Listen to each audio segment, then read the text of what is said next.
All right. Planned Parenthood.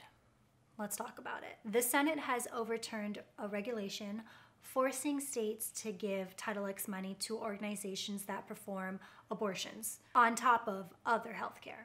Neil Gorsuch is the new Supreme Court Justice, which does not bode well for women's rights. And while he hasn't done this yet, Donald Trump will for sure beat the nail in the coffin that is women's healthcare and women's rights. So I normally don't do these types of videos. I don't do political videos. I don't do hot topic videos.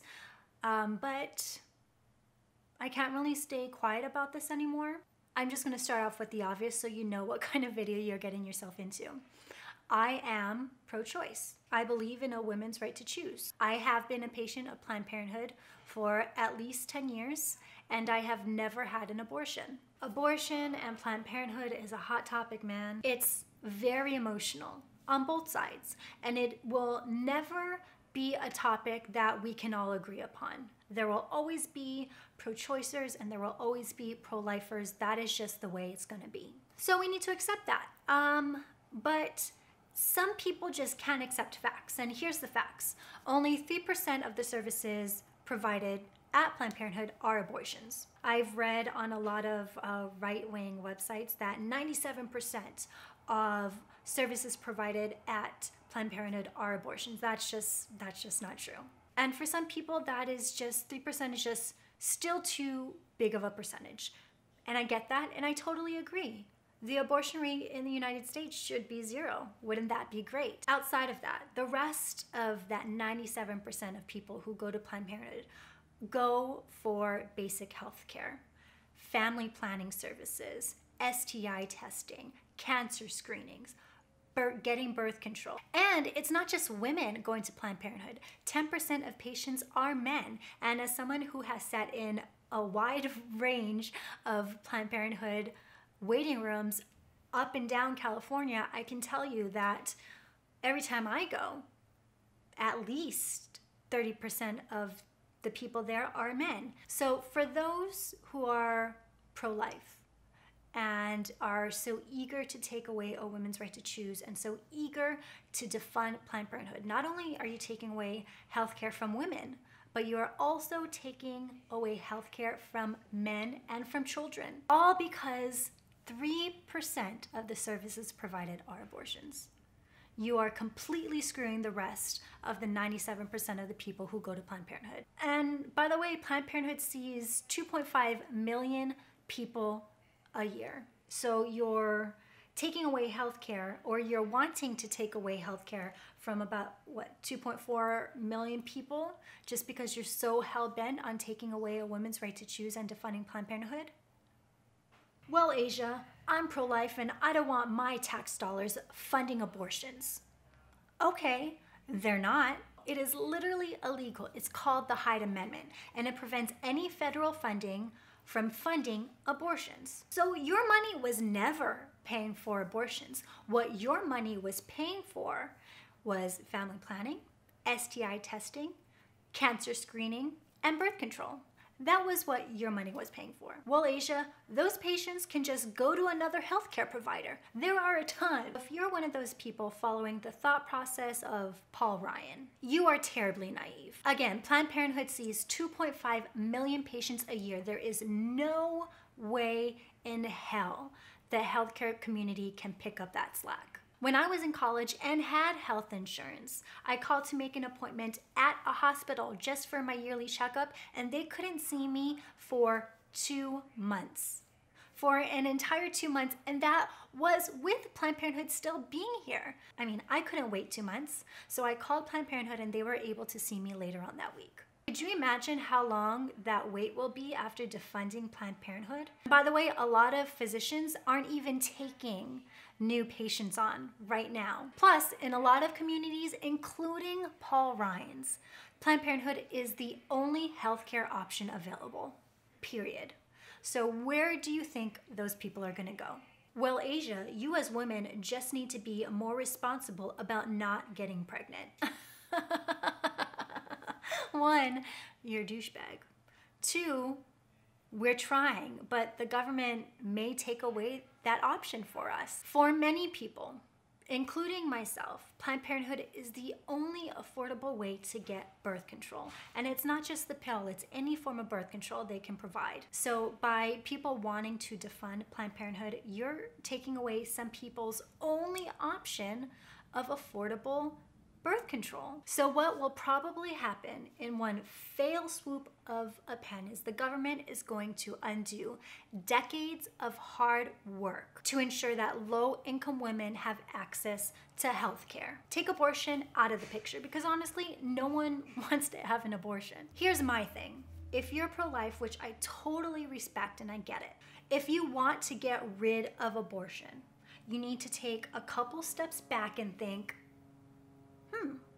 how do we prevent abortion in the first place? How do we just make sure it doesn't happen? Well, if you get rid of Planned Parenthood, here are your options. 1, sexual education. You need to be comfortable with our kids talking about sex. And by the way, I'm talking about comprehensive sexual education, not abstinence-only education, because that is a mess. A program that says, hey kids, abstain from sex for as long as you can, but once you decide to start having sex, here are the tools that you need and here's what you need to know in order to protect yourself from pregnancy and disease. The funny thing is, those states who voted to overturn Title X actually have the highest rate in teen pregnancy. I did this research just because it's just all very interesting to me. Number 1 is Arkansas. Has abstinence-only education, which, by the way, abstinence-only education is basically like don't have sex, and then they don't talk about anything else. So abstinence-only education, and the state receives $619,000 in federal funding for abstinence-only until marriage programs, so they're getting money from it. Number 2 is Oklahoma. Abstinence must be taught and stressed. Number 3 is Mississippi. Abstinence-only education is required by law. Plus, they get $800,000. 4 is New Mexico. Abstinence must be stressed. And number 5 is Texas, where 60% of Texas public school districts teach abstinence only, and a quarter of them don't actually teach sex ed at all. And the state receives $5.4 million in abstinence only funding.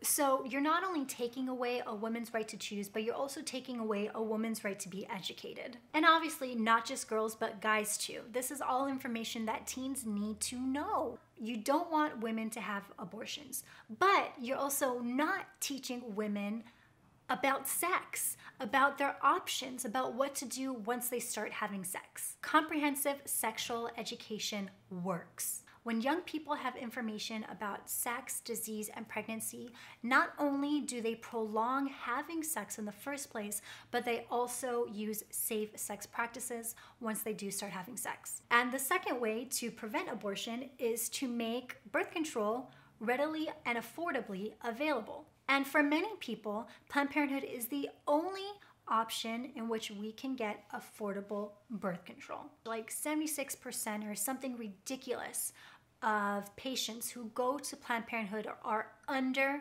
the poverty line. For many people, again, I keep on repeating this, for many people, Planned Parenthood is their only healthcare option. Now you're creating this cycle of poverty. Women in poverty get pregnant because they don't have access to birth control, and since they can't have an abortion, they either give the baby up for adoption, which the foster care system in the US is just terribly broken, or the mom keeps the kid and just goes deeper into poverty because the cost of raising a kid in the US is just absolutely ridiculous. Plus, the government wants to take away after-school programs and welfare. So not only are you taking away affordable health care, but you're also taking away programs that would help raise these children. So you want to take away a woman's right to choose, but you're also taking away a woman's right to be educated and a woman's right to protect herself. So how do you propose lowering the abortion rate in the US? It's just crazy to me that a room full of men can tell women what they can and cannot do with their own body. Isn't that just a mind fuck. Think about it. Do you think this would be an issue if men could get pregnant? They do not care about the choices we have to make because they will never have to make those choices ever. So what we are really teaching America is that women are less than. We've actually elected a president who thinks sexual harassment is locker room banter. The leader of our country views women as less than, as just simply sexual objects. You know what the funny thing is most men would be lost without women. While they go to work, make the money, not only do women go to work and make the money, but when we come back home, we are the alarm clocks, we're the maids, we're the chefs, we're the advisors, we're the babysitters, the nurse, the comforter. We take care of not only our lives, but the lives of our children and our pets, the lives of our friends and our family, and the lives of our men. And for some of the ladies out there, those are the same men trying to take away the rights of your fellow sisters. So if you're a man, act like a man. Fight for equality and justice. Fight for your daughter, your sister, your mother, your wife, your niece, your best friend. And I see it happening. When I was marching in LA, I saw men with their daughters, and not their daughters my age, but their daughters 5, 6, 7, 8 years old, because they don't want to see their daughter being treated the same way that they see their wife being treated. And they want their daughter to have the same rights and opportunities that their son has. So I see it happening. And for those men out there, I thank you for that. Now, if you're pro-life, this issue of abortion and Planned Parenthood, it's a complicated issue. But it's an issue that should only be discussed between a woman and her doctor. I respect your views on being pro-life, but you have to respect my decision over what I choose to do with my body and let me live the consequences of whatever happens after that. And since you are pro-life, you also need to acknowledge how many lives have been saved because of Planned Parenthood. Sexually transmitted diseases have been caught and cured. Breast and cervical cancers have been caught and cured. So if you're pro-life, don't take away healthcare from people who need it the most, and women. This is a scary time for us. We are being used as political foil. We are pawns for old men seeking power. The good thing, if there is a good thing, about this political climate right now is that we are seeing the power and strength of women in the millions. So yes, continue to march, continue to make your voice heard. But beyond that, we need to start electing officials in our communities who can help support our cause. Or even better, we as women need to become those officials. So if you can, donate to Planned Parenthood or donate to organizations that support Planned Parenthood. I'm a part of a campaign for the lipstick lobby in which 100% of the proceeds of a lipstick called Kiss My Pink will go to Planned Parenthood. Hopefully one day our daughter and granddaughters don't have to deal with the fight that we are still fighting today. And I'm pretty sure my mom wishes that I didn't have to fight this fight today.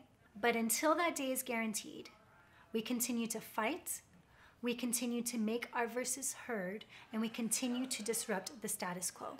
After all, well-behaved women rarely make history.